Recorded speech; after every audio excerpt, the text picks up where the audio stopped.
किसी में एक दूसरे में समाते हुए देखा है, तो समर्पण की क्रिया केवल नारी शरीर ही कर सकता है, नारी ही कर सकती है, क्योंकि वह एकदम से उस प्रेम के शीर्ष क्षणों में, प्रेम के पूर्ण क्षणों में बिल्कुल आंख बंद करके समर्पित हो जाती है, आंख बंद कर लेती है, अपने अंदर उस पुरुष शरीर को, उस पुरुष को, उस प्रेमी को, उस हृदय को उतार देती है अपने खून में, अपने रक्त में, अपने मज्जा में, अपने देह में, अपने प्राणों में, अपनी चैतन्यता में।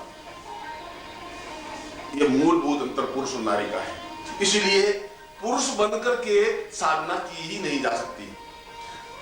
साधना करने के लिए और साधना में सफलता प्राप्त करने के लिए नारी के मूल तत्वों को जागृत करना जरूरी होगा। और जब नारी तत्व जागृत हो जाएंगे, जब एहसास होने लग जाएगा, जब अंदर का हृदय कमल विकसित होने लग जाएगा, जो ही उसके अंदर एक भावना, एक चेतनता पैदा होगी कि मुझे बांटने की क्रिया करना है, क्योंकि प्रेम जितना ही ज्यादा बांटा जाता है उतनी आनंद की अनुभूति ज्यादा होती है। प्रेम संग्रह नहीं करता है, प्रेम अपने आप में समेट करके नहीं बैठता। प्रेम ऐसी चीज है ही नहीं कि किसी का ख्याल आया हम चुप बैठ गए। प्रेम तो इच्छा होती है कि मैं ज्यादा से ज्यादा मिलूं। प्रेम का मतलब है ज्यादा से ज्यादा मैं समर्पित हूं। प्रेम का मतलब है अपने आप को ज्यादा से ज्यादा उसमें निमग्न कर दूं, दे दूं, अपने आप को न्योछावर कर दूं।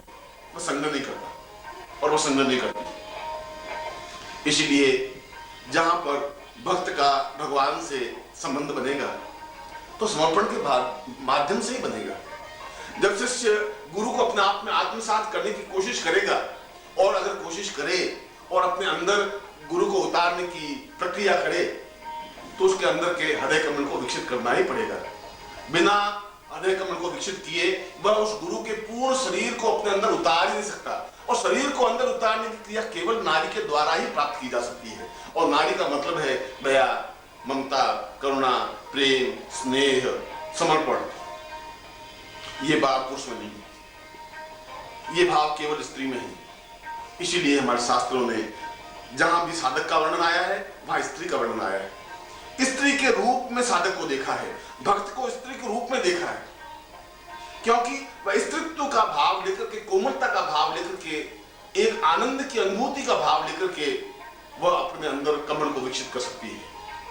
वह भक्त पूर्ण रूप से कमल को जागृत कर सकता है, वह पूर्ण रूप से हृदय पक्ष को खोल सकता है, पूर्ण रूप से एक मस्ती का जाम पी सकता है, एक चैतन्यता का जाम पी सकता है। जिंदगी तो कुछ नहीं थी, एहसास ही नहीं था।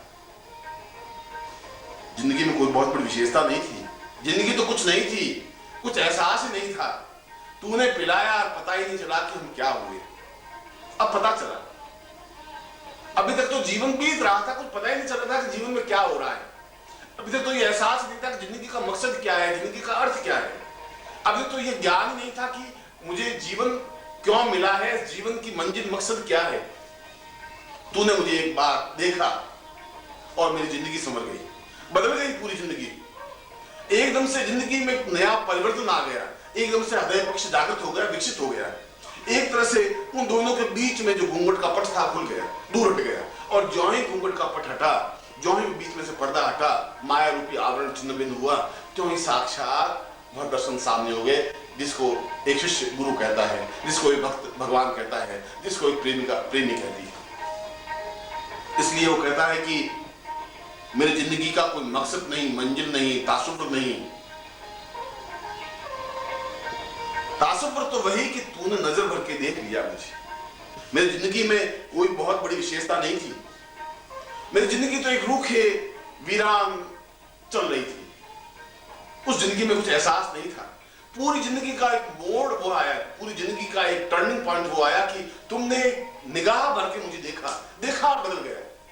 एक ठोकर लगी, एक चेतना पैदा हुई, एक एहसास हुआ कि कुछ है और यह कुछ होना जीवन को पूर्णता की ओर अग्रसर करना है। ऐसा होते ही वह जो पुरुष भाव है, वह आक्रामक भाव है, वह संग्रह करने का भाव है, अपने आप तिरोहित हो जाता है, अपने आप उसका हृदय विकसित होने लग जाता है, अपने आप हृदय आगे बढ़ने लग जाता है।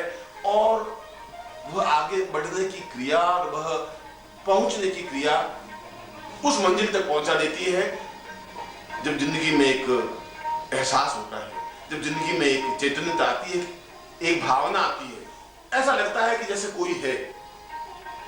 और ये ऐसा तभी हो सकता है जब शरीर के अंदर कोई उतरता है, जब शरीर के अंदर कोई समा जाता है, तब हम सही अर्थों में भक्त कहला सकते हैं, तब हम सही अर्थों में शिष्य कहलाने का गौरव प्राप्त कर सकते हैं, तब हम सही अर्थों में एहसास कर सकते हैं कि कुछ जिंदगी में घटित हुआ है, या कोई जरूर नहीं जिंदगी में घटित हुई, क्योंकि जिंदगी में और सब कुछ मिल सकता है। धन दौलत, यश मान, पद प्रतिष्ठा, ऐश्वर्य, सुख, प्रेम नहीं मिल सकता। कबीरा प्रेम का कहू प्रेमन हाट बिकाय, प्रेम गली अति सांकड़ी तामे दोन समा। कबीर कहते हैं कि मैं प्रेम की बात क्या कहूं, उस प्रेम का तो शब्दों में बांधा ही नहीं जा सकता। वे व्यक्ति, वे पुरुष, वे नर, वे नारी, वे स्त्री बिल्कुल बेकार है, व्यर्थ है, उनकी जिंदगी का कोई मकसद नहीं है जिन्होंने प्रेम नहीं किया, जो प्रेम पहचाना ही नहीं, जिन्होंने प्रेम की परिभाषा ही नहीं समझी।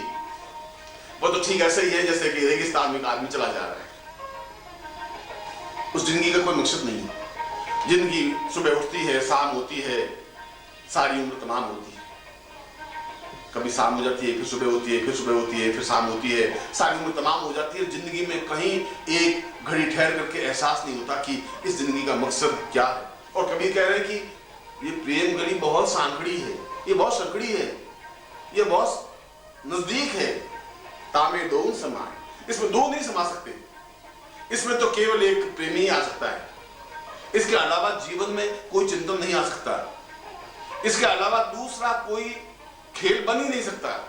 बस वह केवल आया और जीवन में उतरा, वह गली में सामने आया, बस अब इसके बाद मेरा खुद का समाप्त हो जाना है, क्योंकि दो फिर रह नहीं सकते, मैं और वे दोनों अलग अलग तो होना संभव ही नहीं है, क्योंकि अब वो समय आ गया कि वह पट अलग हो गया है, अब वो समय आ गया है कि घूंघट से पर्दा हट गया है, सामने पूरा चंद्रमा अपने आप में विकसित है, पूरी तरह से प्रकाश पैदा हो गया है।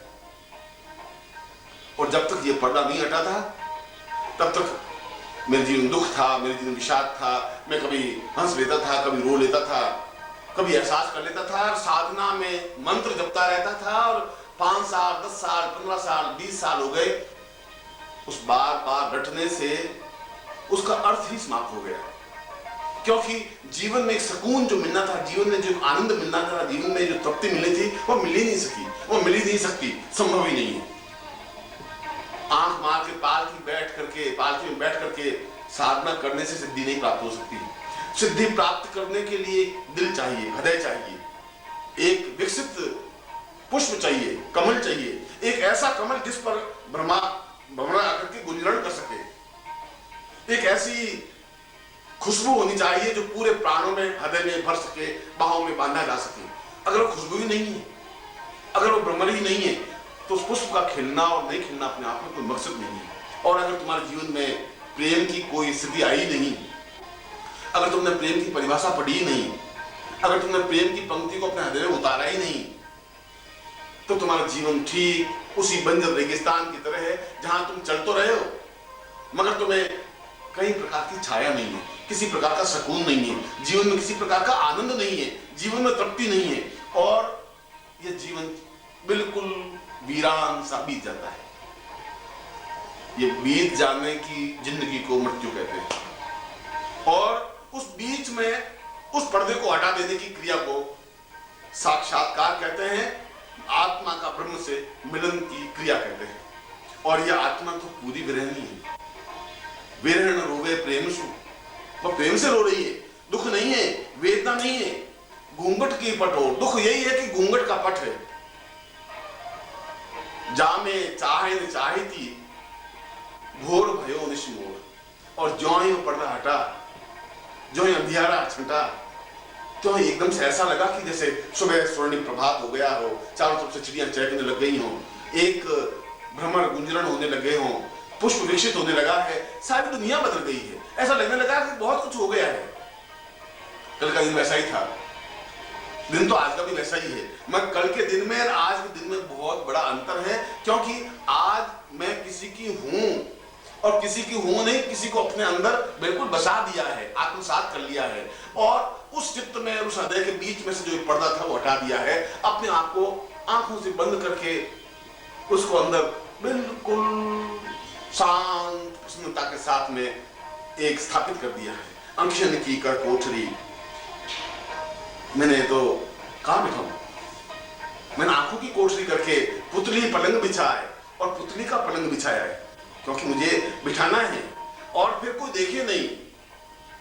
पलकन की चिकडारी के उसको पीर को लिया रिंझाए, जो मेरा ईश्वर है, जो मेरा भक्त है, जो मेरा भगवान है, जो मेरा प्रेमी है, जो मेरे गुरु हैं, मैं उनको रिंझाने की क्रिया पूरी तरह से जानती नहीं जानती, तो मुझे तो केवल इतना आता है कि मैं उसको अपनी आंखों में बिठा दूं, आंखें बंद कर दूं।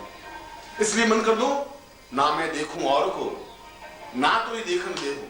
मैं अपने दूसरे को देखना ही नहीं चाहती, क्योंकि दूसरे को देखने की क्रिया है ही नहीं। जहां दूसरा शब्द आया वहां प्रेम खत्म हो जाता है। साहब कह रहा है कि प्रेम गली अति सांकड़ी, बहुत सांकड़ी है, बहुत संकड़ी है। यहां पर तुम और हम, अहंकार और प्रेमी दो रह नहीं सकते। या तो तुम रह सकती हो या फिर अहंकार रह सकता है, या तो तुम्हारा रूप रह सकता है या फिर प्रेमी रह सकता है। अगर तुम्हें ये एहसास, ये घमंड है कि तुम यौवनवान हो, तुम रूपवान हो, तुम सौंदर्यवान हो, तुम्हें कुछ क्षमता है, तुम्हें कुछ पौरुषता है, तो बस सब कुछ एक तरफ रह जाएगा, प्रेम नहीं बन सकता। प्रेम में तो विसर्जन होना है, अपने आप को मिटा देना है, अपने आप को समाप्त कर देना है। और इसके लिए जरूरी है कि हम उस मन के उस पर्दों को हम खोल सकें, अपने आप को पूरी तरह से खोल करके सामने में समर्पित हो सकें। इसलिए प्रेम करने की कला प्रत्येक को नहीं आती। प्रेम वह कर सकता है जिसका हृदय खुला है, प्रेम वह कर सकता है जिसको हृदय खोलने की कला का ज्ञान है। पत्थर प्रेम नहीं कर सकते।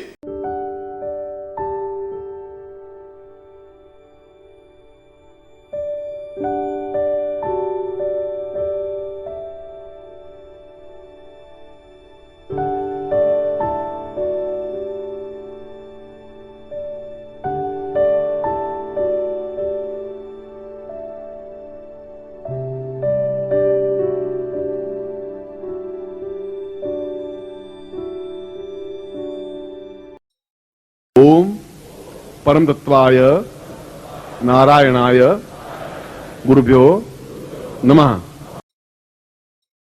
ओम ह्रीं मम प्राण देह रोम प्रतिरोम चैतन्य जाग्रय ह्रीं ओम नमः। ओम भूर्भुवः स्वः तत्सवितुर्वरेण्यं भर्गो देवस्य धीमहि धियो यो नः प्रचोदयात्।